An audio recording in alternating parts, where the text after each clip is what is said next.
Hi friends, ஒரு mini vlog பார்க்கலாமா? இது செவ்வாய்க்கிழமை காலை. இன்னைக்கு பசங்களெல்லாம் அனுப்பிச்சிட்டு என் ஹஸ்பண்டை வேலைக்கு அனுப்பிச்சிட்டு ஃபர்ஸ்ட் நான் பண்ண வேலையே வீடு துடைக்கிறது தாங்க. அந்த மாஃப் போடுற வேலை செவ்வாய்க்கிழமைகளில் வெள்ளிக்கிழமைக்குள்ளே செய்யக்கூடாது அப்படின்னு சொல்லுவாங்க. ஆனால் எனக்கு அப்படி தாங்க அமையும். ஏன்னா மண்டே மேக்ஸிமம் வீட்டில் நான்வெஜ் இருக்கும். அதேமாதிரி வியாழக்கிழமையுமே பார்த்தீங்க அப்படின்னா வீட்டில் நான்வெஜ் இருக்கும். ஸோ அந்த மாதிரி டைமில் அதெல்லாம் வீட்டில் வச்சுட்டே க்ளீன் பண்ண மாதிரி இருக்காதா?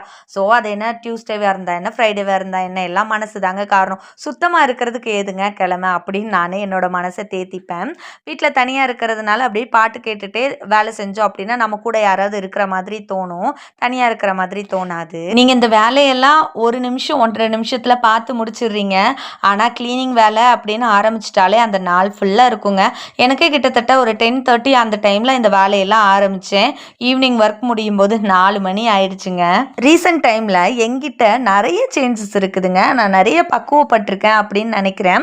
இந்த வேலை செய்கிறதுல மட்டும் இல்லை. முன்னெல்லாம் நான் எந்த மாதிரி அப்படின்னா, நம்மளை பற்றி யாராவது ஏதாவது பின்னால் சொல்லிட்டாங்க அப்படின்னா ரொம்பவே வருத்தப்படுவேன். அது என்னை ரொம்பவே டிஸ்டர்ப் பண்ணும். பட் இப்போல்லாம் பார்த்தீங்க அப்படின்னா என்னை பற்றி யாராவது ஏதாவது சொல்லியிருக்காங்க அப்படின்னு தெரிஞ்சாலுமே என்ன அவங்க புரிஞ்சுக்கிட்டது அவ்வளோதான்.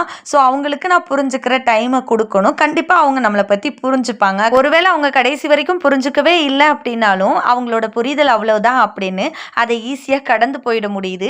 இதை உங்கள் எல்லார் லைஃப்லையுமே ஃபாலோ பண்ணுங்கள். சூப்பராக இருக்குதுங்க லைஃபு. நெக்ஸ்ட் ஒரு வீடியோவில் பார்க்குறேன். பாய்.